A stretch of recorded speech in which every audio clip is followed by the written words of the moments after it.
lo que Él quiere que seamos dentro de sus planes. Bien, si os acordáis un poco de las dos últimas veces en enseñanza, estábamos hablando de, hace 2 domingos decíamos que sabemos que somos de Dios y que el mundo está bajo el maligno. Eso es una de las cosas que tratamos, ¿verdad? Sabemos que somos de Dios y sabemos también que el mundo está bajo el maligno. Porque la línea del cristiano es saber, conocer, conocer. Dios envió a su Hijo Jesucristo para que conociéramos a Dios. Porque a Dios nadie lo ha visto, pero el Señor Jesucristo lo ha dado a conocer. El domingo pasado hablábamos de direcciones, del camino, de estar, de pararnos y ver si estamos bien situados con respecto al camino, con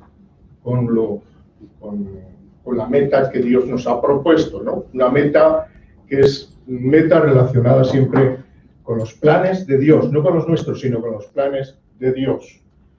Y creo que este tiempo va a ser muy bueno para comenzar de nuevo.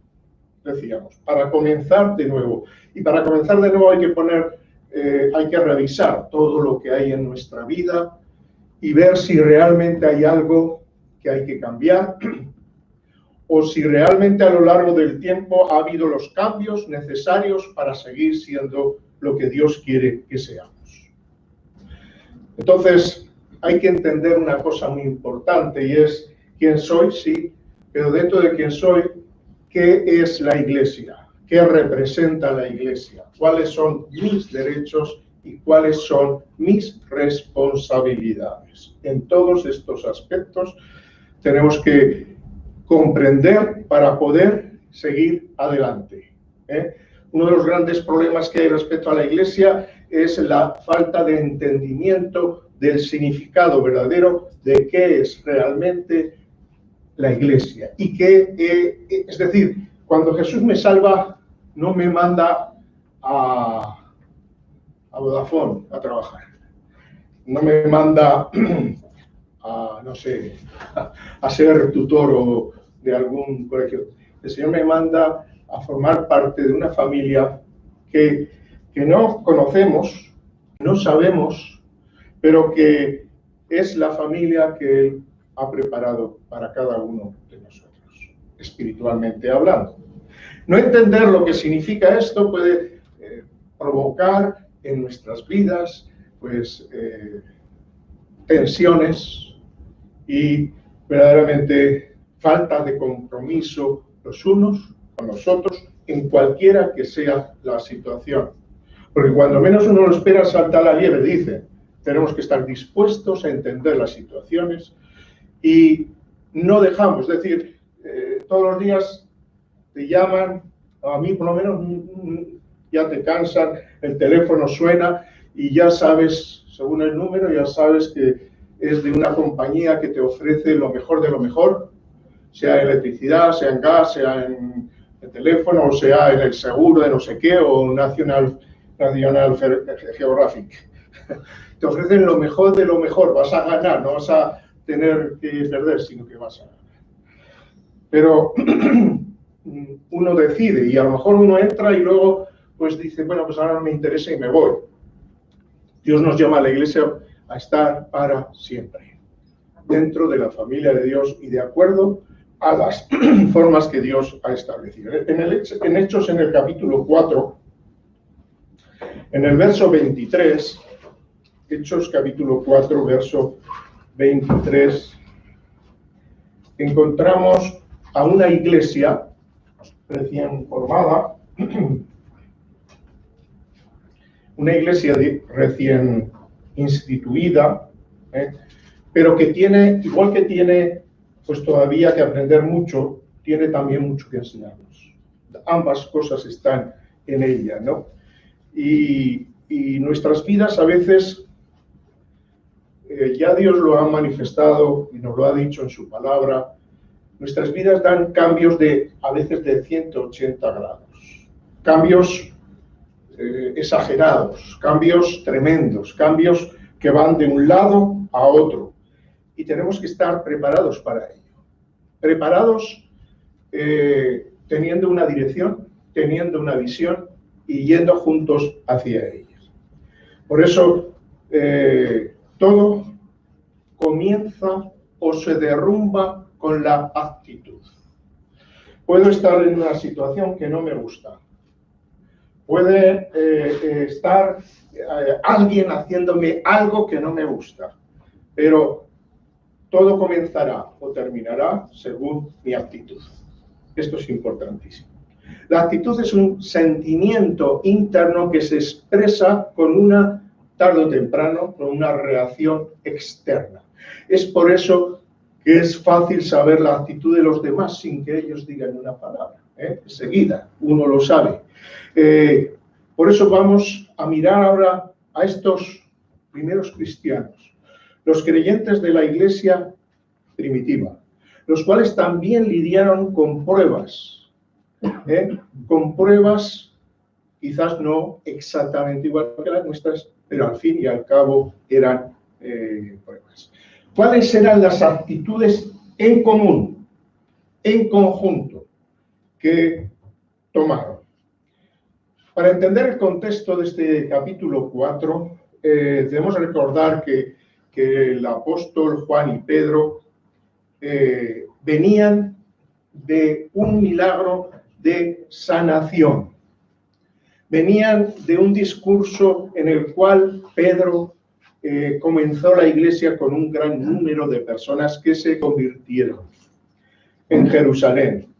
Y los apóstoles empezaron a sufrir sus pruebas. Anteriormente, las pruebas todas las había recibido Jesucristo. Pruebas que le llevaron al Calvario. Pero los apóstoles se las arreglaron, los discípulos se las arreglaron para no ser ellos los que sufrieran las pruebas. No vemos que ellos sufrían durante el tiempo en el cual estuvo Jesucristo, que sufrieran dolores o pruebas de algún tipo.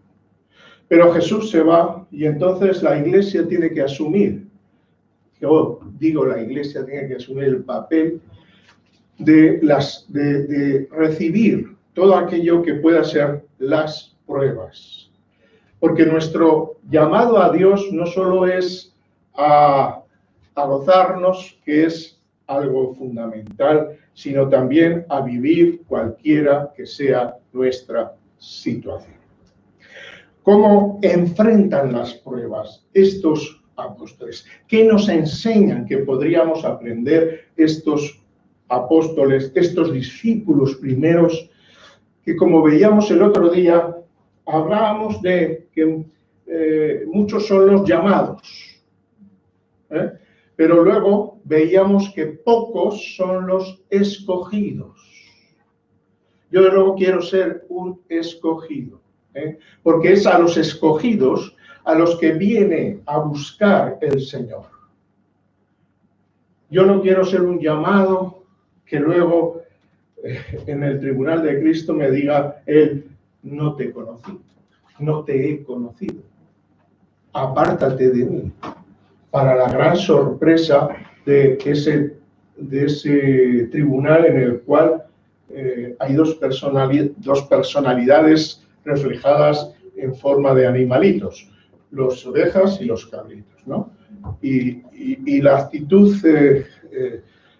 de los que van allí, todos los que están esperando hicimos grandes señales en tu nombre, hicimos esto, hicimos lo otro, y el Señor a unos les dice, no os conocí, te viste, ¿no? Te viste ir esperando un premio y no resultar sino con un castigo. Veamos pues esto, capítulo 4, verso 23. En el versículo 23 dice que, puestos en libertad, vinieron a los suyos y contaron lo que los principales sacerdotes y los ancianos les habían dicho. Vinieron a los suyos, a los suyos. No estaban con los suyos antes, que los habían amenazado, que los habían puesto contra la pared, pero ahora sí, vienen a los suyos.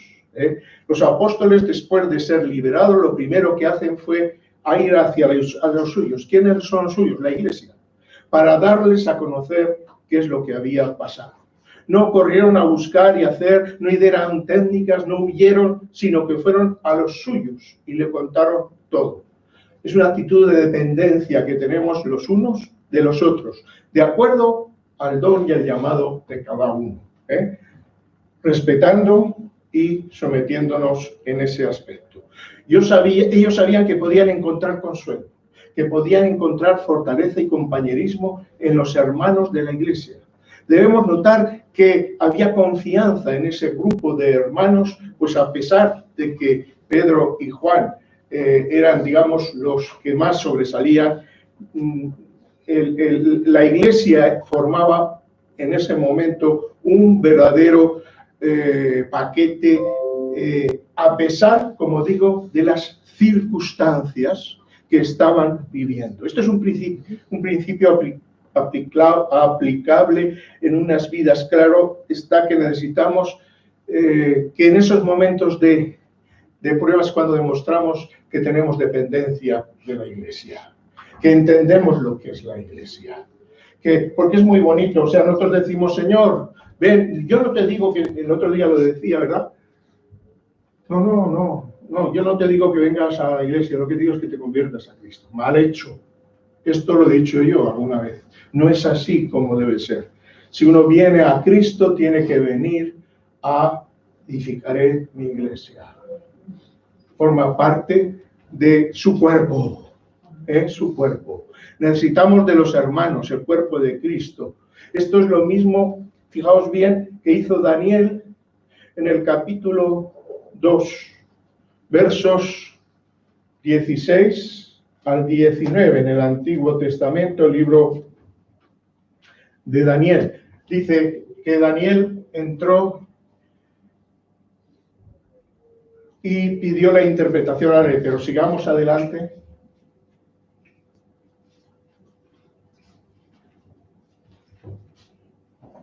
¿El 18?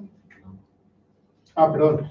Para que pidiese misericordia de Dios del cielo, dice, a fin de que Daniel y sus compañeros, estaban juntos en la prueba también, no pereciesen con los otros sabios. Es decir, él y los compañeros, ya Daniel en aquel tiempo, tenían una unión, fueron amenazados de muerte por el rey Nabucodonosor. Sin embargo, notamos que muchas veces en nuestras vidas no queremos compartir con los demás nada más que las bendiciones y lo bueno y lo maravilloso, pero hay que estar para lo bueno y para lo malo. En el Nuevo Testamento también Pablo habla de esto. En 1 Corintios 12, en el 21 y 22, habla de esa dependencia y habla de una manera de acuerdo a la anatomía humana.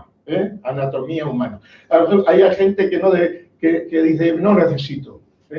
Yo solo necesito a Cristo, no necesito más. Esto es a veces hemos cometido el error de enseñarlo. Dice que, en este sentido, hablando de la anatomía, dice que el ojo no puede, es decir, a la mano no te necesito, ni tampoco la cabeza a los pies, etcétera, etcétera. Ninguna de las partes de nuestro cuerpo puede decir que no te necesito, porque formamos un cuerpo, si lo somos. Porque a veces somos manos que se van por su lado, ojos que van y se van por su lado también. Tenemos que mantenernos en el cuerpo. No te necesito ni tampoco la cabeza, los pies, no tengo necesidad de vosotros. Antes bien, los miembros del cuerpo que parecen incluso más débiles son los más necesarios. En segundo lugar, vemos una actitud de compañerismo hacia los demás en el verso 24. Dice, y ellos, habiendo oído, alzaron unánimes la voz y dijeron, soberano Señor, tú eres el Dios que hiciste el cielo y la tierra, el mar y todo lo que hay. Yo me pregunto por qué no sabemos orar juntos. No lo entiendo, de verdad.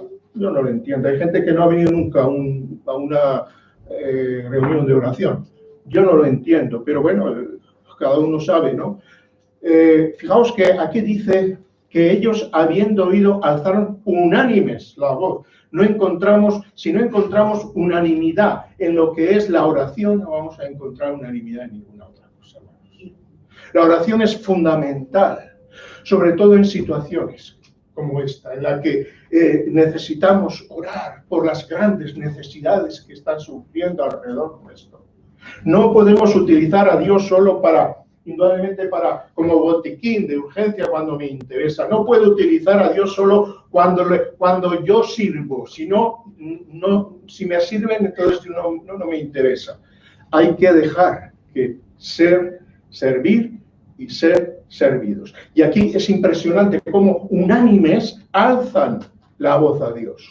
Es decir, tenía una actitud de compañerismo espiritual, que es muy diferente al compañerismo humano, el de relación humana, que a veces confundimos esto, porque esto ya lo veremos más adelante en otras enseñanzas, pero la iglesia no es como un club, la iglesia no es como un grupo de amigos, la iglesia no. Incluso como familia se queda corta, porque es más que una familia en el sentido humano. Es mucho más que eso. ¿Por qué? Porque el Señor, en cuanto a la familia, dijo: el que no dejare padre o madre. O sea, es tan fuerte el llamado del cristiano a la iglesia que pierde todo significado con respecto a lo que en el mundo está, incluso aquellas cosas que amamos y que debemos de seguir amando, pero en la postura, en el sitio correspondiente, ¿no? Entonces, en estos problemas, la Iglesia levanta la voz unánime.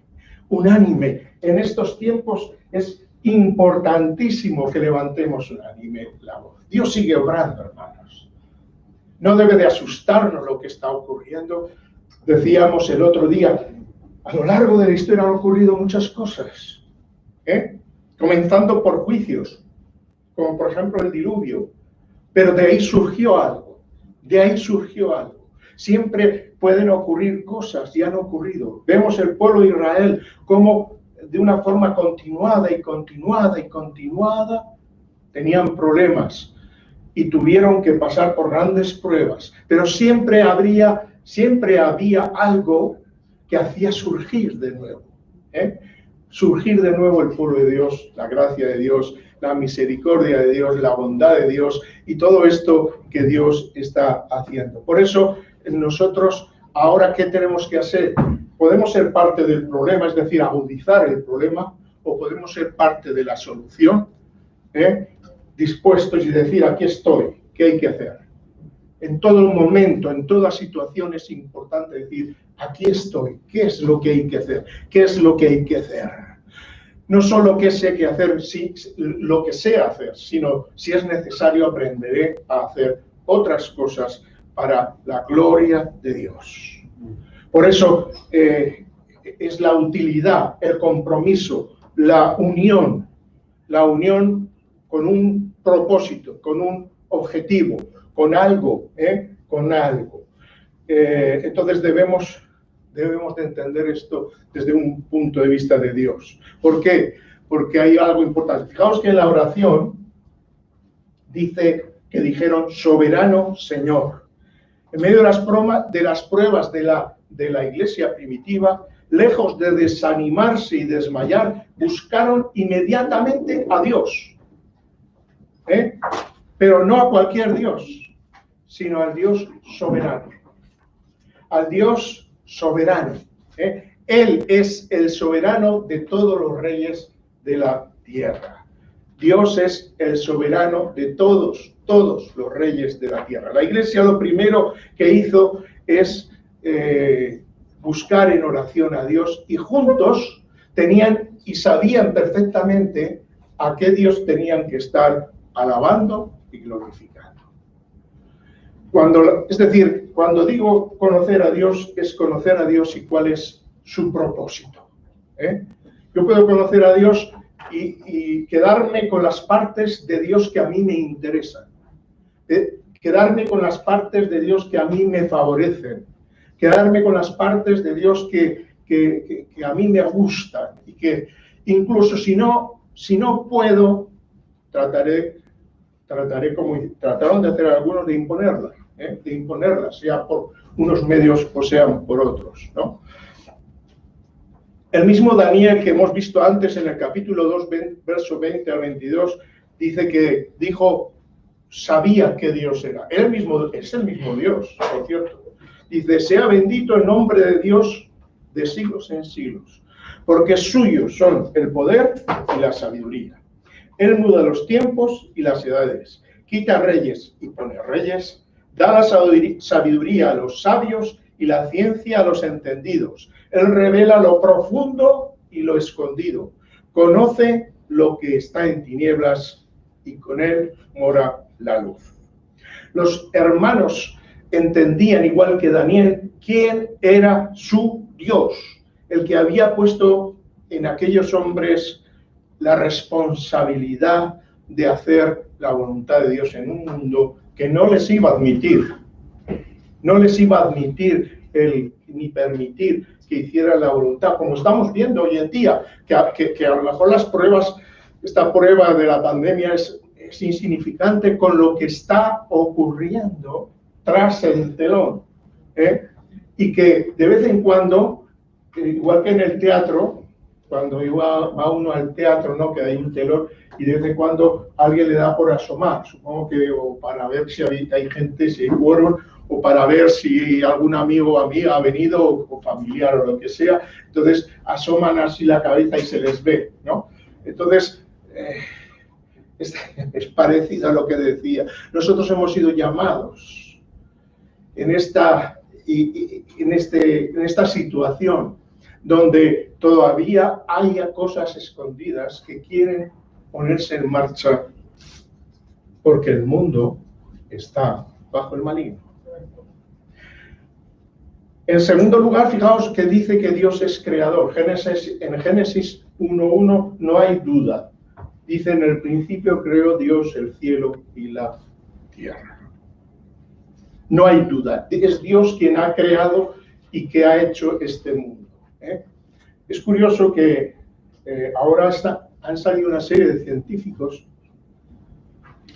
que hablan del universo antrópico, que significa que están descubriendo que no solo la Tierra es ideal para que vivamos los humanos, que no solo las distancias de nuestra galaxia, en el Sol, en Luna, en todos los planetas, hacen que nuestra vida sea posible, pues una distancia más corta o más larga no la haría imposible.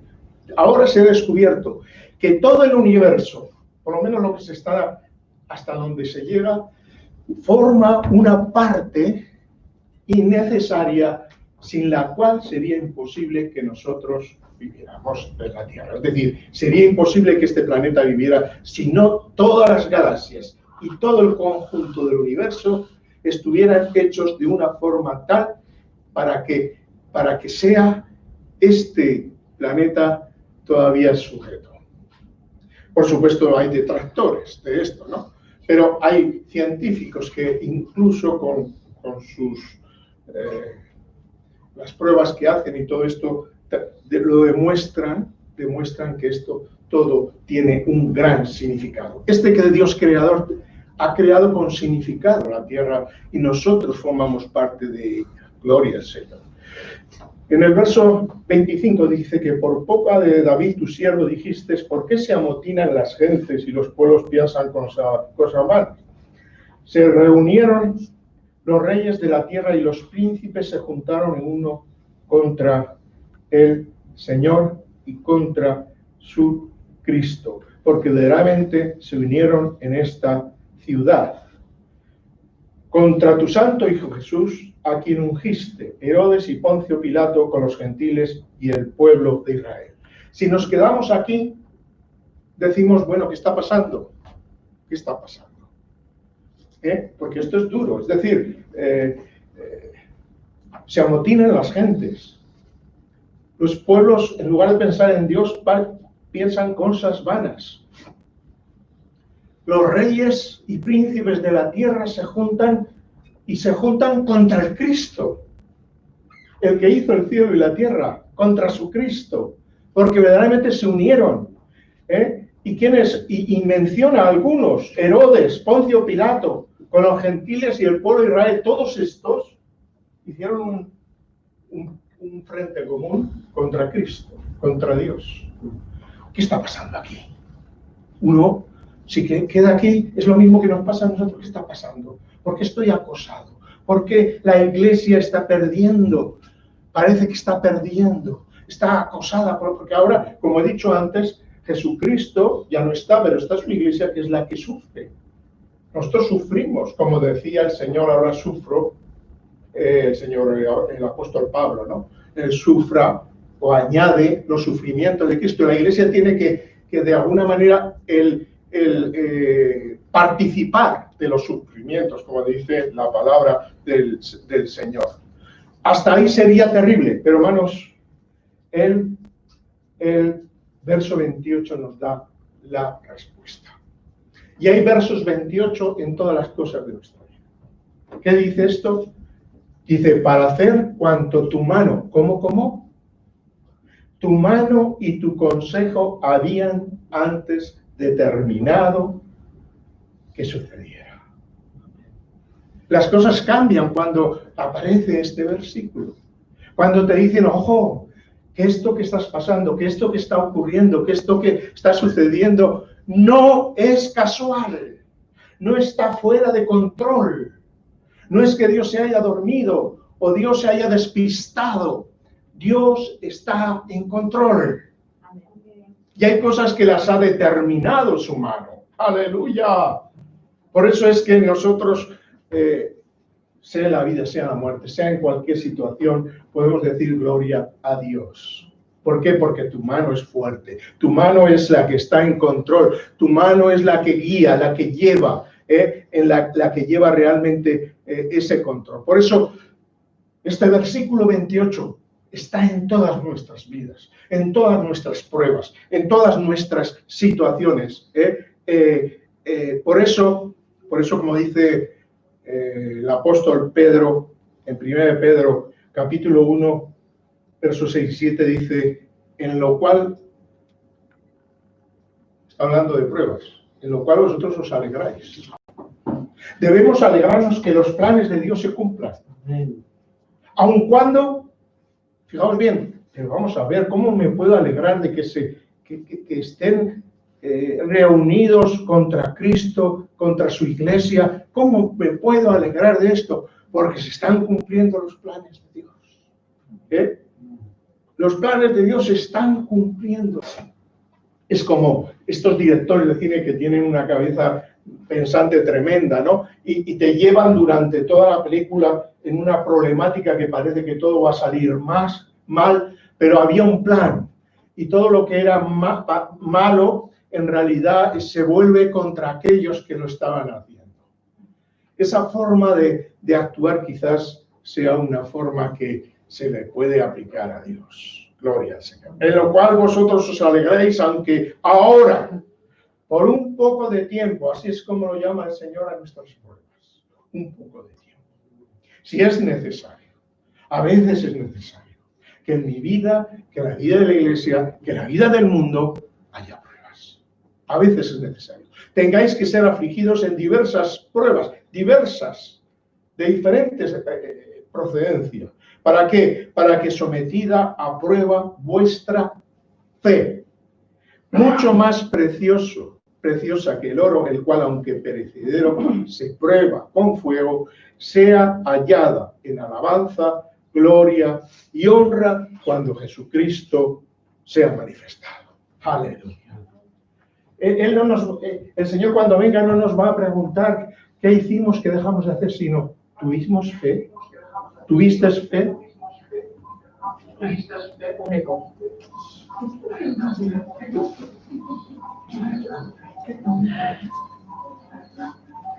Tengo un clon por ahí.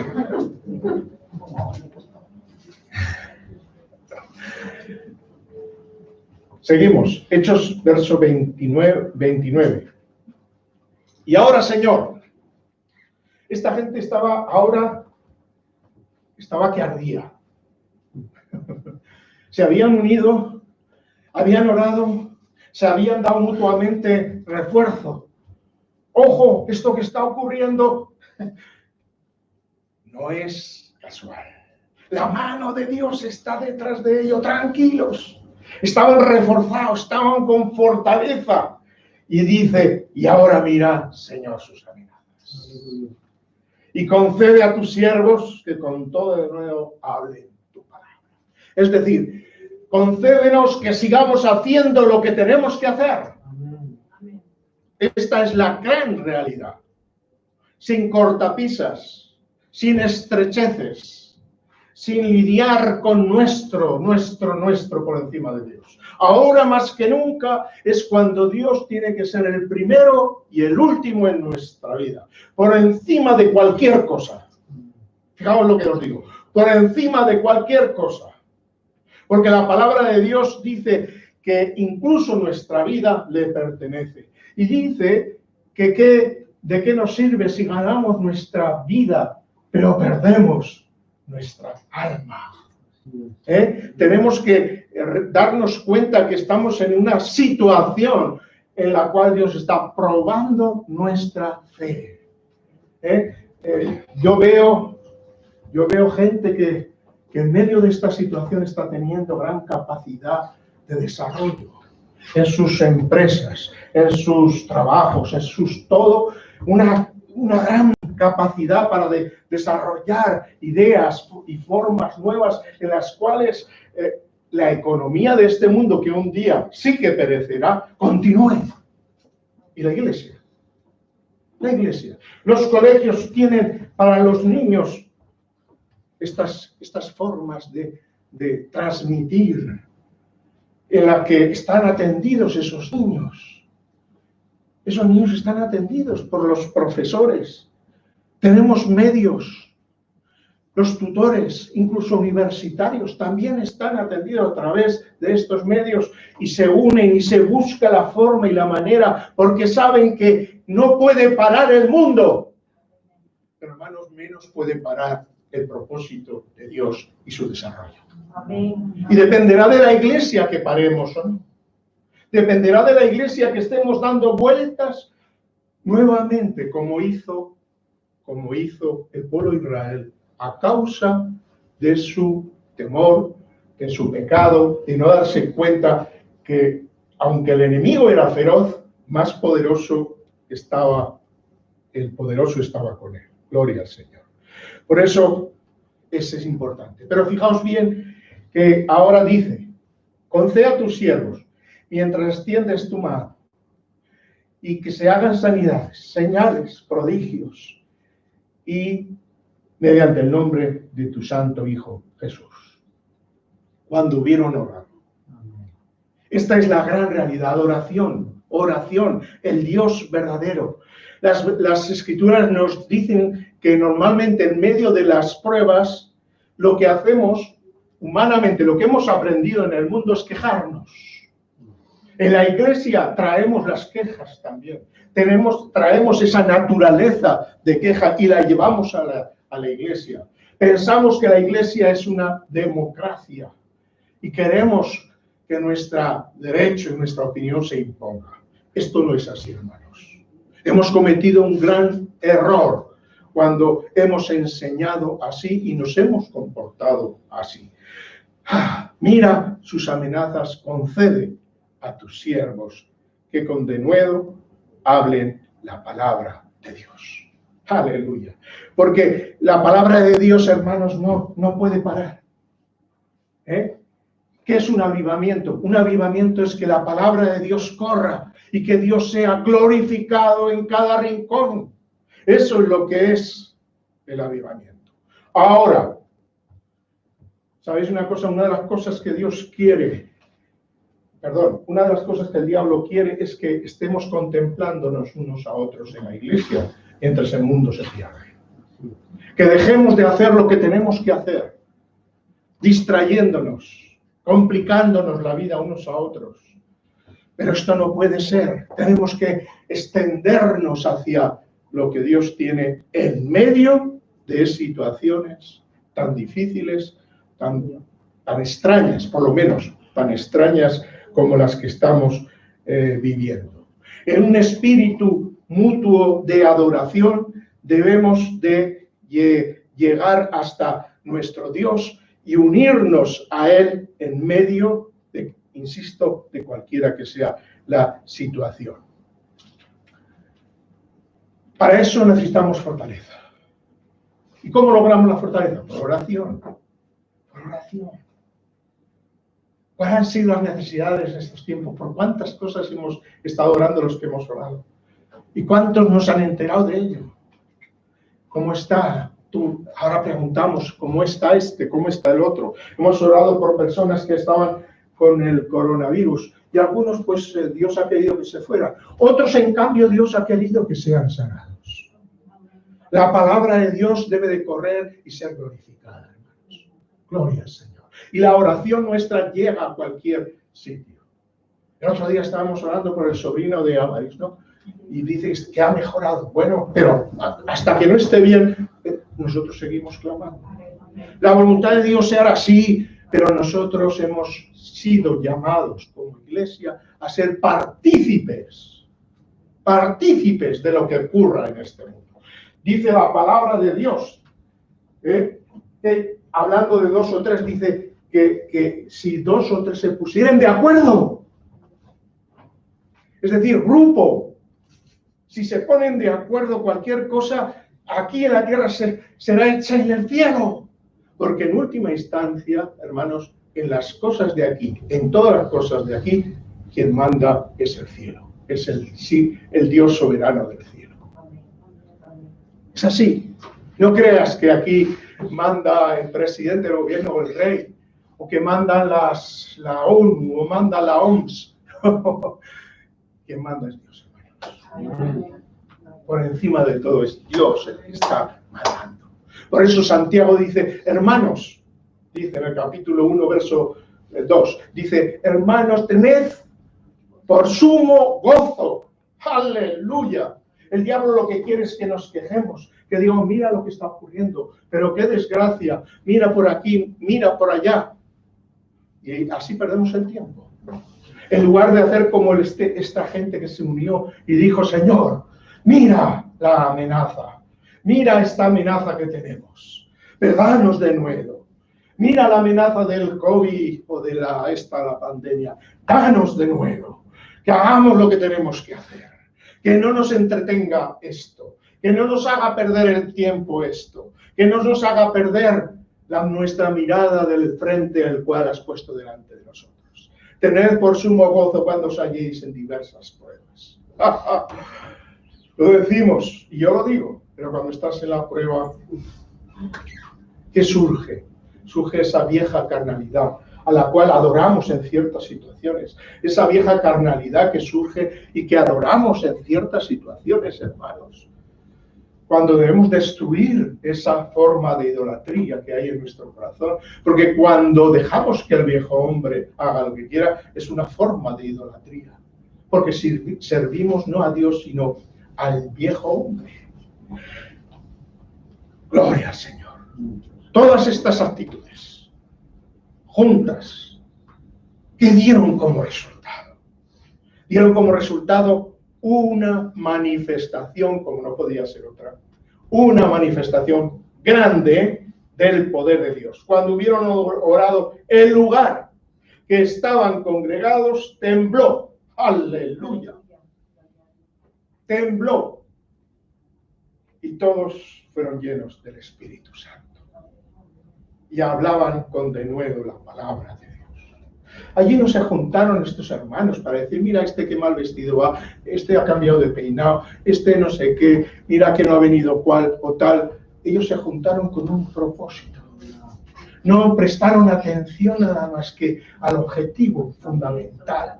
Unidos, unánimes, en ese mismo objetivo se centraron Y no pudo ocurrir otra cosa que Dios contestara llenando con el Espíritu Santo a todos estos. Y ellos cumplieron su parte hablando con denuedo la palabra de Dios.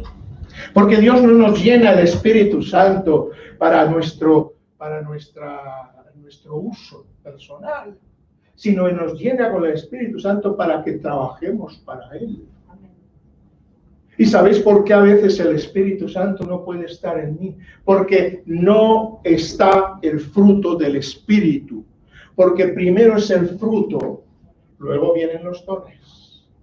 Si no hay un fruto verdadero en mi vida, si no hay una búsqueda constante y continua de ese fruto, es imposible que el Espíritu se manifieste. Aleluya. Amén.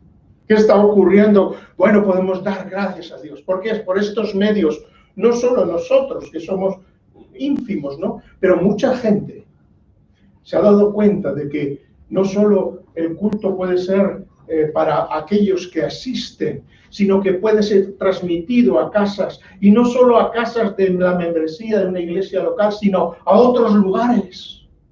Y entonces la palabra de Dios está llegando a lugares donde no puede llegar. Se está cogiendo ofrendas para equipos, para llevar equipos a lugares donde no hay por qué, porque resulta mejor el que puedan tener equipo y puedan escuchar la palabra todos los días que quieran, en lugar de tener una persona con sus limitaciones. Todo es para bien, hermanos. Si queremos buscar, encontramos para bien. Pero ¿dónde están los que decían? Aquí es donde está aquí de la cuestión. Dios está llamando a que seamos servidores de Él, a que seamos iglesia, a que formemos parte de este trabajo en medio de esta situación. Y sin cortapisas, sin poner condiciones. El contrato o el pacto, que es así como lo llama la palabra de Dios, lo escribe Dios. El pacto no lo escribimos nosotros. El pacto lo escribe Dios. Y nosotros o nos sometemos a Él o no nos sometemos. Llenura del Espíritu, temblor. Hablaron, pudieron hablar la palabra de Dios. Su petición fue hecha. ¿Por qué? Porque la iglesia, cuando se junta unánime, se pone de acuerdo en orar. En orar. Ahí es donde el diablo tiembla, hermanos. Ahí es donde las puertas del Hades no prevalecen. El que cantemos mejor, peor. El que tengamos mejor o peor enseñanzas, no va a cambiar. La oración sí que cambia. Porque la oración trae el cielo aquí a la tierra. La oración trae la voluntad de Dios. Hágase tu voluntad. Aquí, en el cielo. Igual que en el cielo, aquí en la tierra. Trae tu voluntad aquí. Tráela aquí, que no se quede en el cielo. Tráela aquí. Tráela al lado nuestro. Tráela. Gloria a Dios. Esta iglesia comenzó. Habían tenido una gran experiencia. ¿Cuándo? Pocas fechas antes habían tenido una experiencia tremenda, donde se formó la iglesia, donde Pedro se levantó y habían sido llenos del Espíritu Santo y predicó con un fervor y una capacidad tremenda, y la gente se convirtió, pero no se quedaron ahí diciendo: ¡ay, qué bien ha sido eso, esa experiencia! ¡Qué bella ha sido! ¡Qué bien lo hemos pasado! ¡Qué estupendos! ¿Cuántos se han convertido? Vamos a juntarnos. Eso es lo que quisieron hacer. Juntarnos y quedarse, y ahí también tuvo que entrar Dios, ¿no? Pero veamos que antes que ocurriera esto, este grupo, esta gente, nuevamente tienen pruebas y nuevamente aprenden de lo que ocurrió. ¿Dónde ocurrió esto primero? Pentecostés. ¿Qué ocurrió? La iglesia nunca olvidó Pentecostés. ¿Qué había ocurrido? Pues que se juntaron 120. De todos los que había, se juntaron 120 y dijeron: aquí vamos a estar obedeciendo lo que Dios hizo. Entonces la iglesia tiene pruebas y ¿qué hace? Unánimes se juntan nuevamente, se ponen a orar y entonces Dios vuelve a enviar la promesa. Y esto creo, hermanos, que ocurrirá siempre que seamos capaces de lograr esto. Ahora, tenemos que entender qué es lo que es iglesia. Es el cuerpo de Cristo. Es la parte, nosotros somos parte de ella o no, dependiendo de nuestro querer. La iglesia no, hermanos, no es una membresía, es algo más. Es una raíz que se introduce en el reino de Dios. Nos hace ciudadanos del cielo, con todos sus derechos y con todas sus responsabilidades. Y nos pone a trabajar en medio de un mundo extraño, opositor, ¿cómo diría yo? Que va, perseguidor, quería decir, perseguidor a la iglesia que no va a aceptarla. Y para ello utilizará ideas contrarias. ¿Qué utiliza el mundo? El mundo está utilizando todo aquello que sabe que ofende a Dios y a la iglesia. Y trata de legalizarlo para que así la iglesia sea quitada del medio. Esa es la gran realidad. Están tratando de legislar todo aquello. Y la iglesia, mientras tanto, ¿qué hacemos? Mira sus amenazas. Pero como juntos, unánimes, en un mismo espíritu, mira sus amenazas. Señor, que no haya barreras, que no haya impedimentos. Pon barrera a ellos. No, que esto no impida que sea predicado tu nombre. Que sea predicado tu nombre. Pero ¿dónde están esos hombres, mujeres? ¿Dónde están esos obreros? ¿Dónde están esos que son llamados para ser escogidos? Escogidos para ir, para ir y hacer lo que tenemos que hacer. Cuando oremos así, tenemos siempre que decir, envíame a mí. Aquí estoy. No importa mis fuerzas, no importa mis impedimentos, los he tenido durante estos años. ¿Cómo cambiaría yo muchas cosas?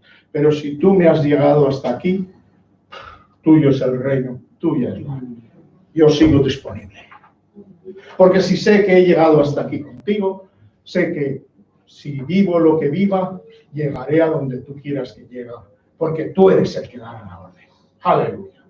No habrá ni COVID, ni pandemia, ni prueba alguna que pueda impedirlo. Porque tú eres soberano, Rey del cielo y de la tierra. Amén. Puestos en pie.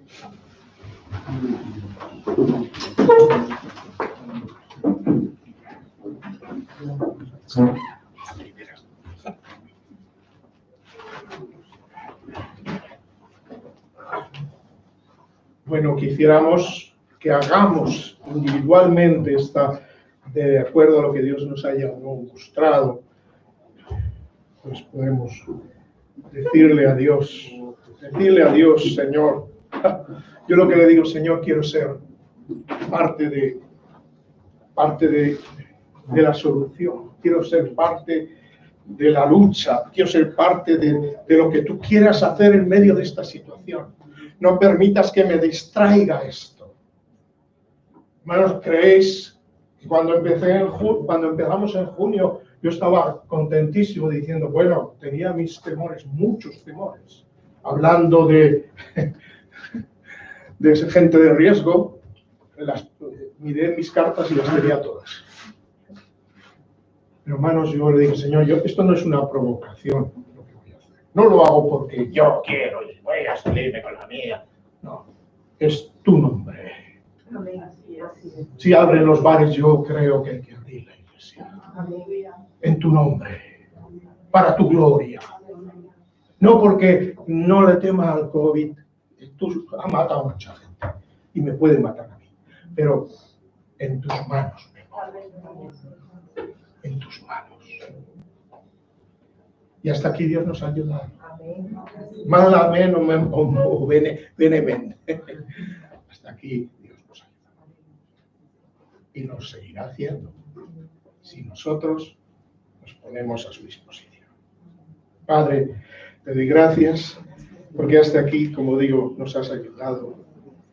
Y queremos ser, Señor, como aprender de esa iglesia primitiva, de esos principios tan fundamentales, que lo repitieron una y otra vez a lo largo de los hechos. Cuando había problemas, cuando el apóstol Pedro fue detenido, allí la iglesia hizo lo mismo, se juntaron y se pusieron a orar. ¡Oh, qué bien, Señor! ¡Oh, qué bien, Señor!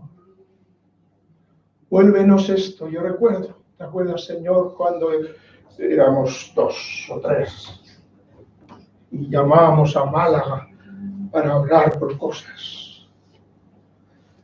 Oh, Dios, porque necesitamos unos de los otros, Padre. Nadie sobra, pero tenemos que estar dispuestos. No debemos ser tropezaderos. Yo no quiero ser tropezadero, Señor. Sabes que siempre he estado a tu disposición.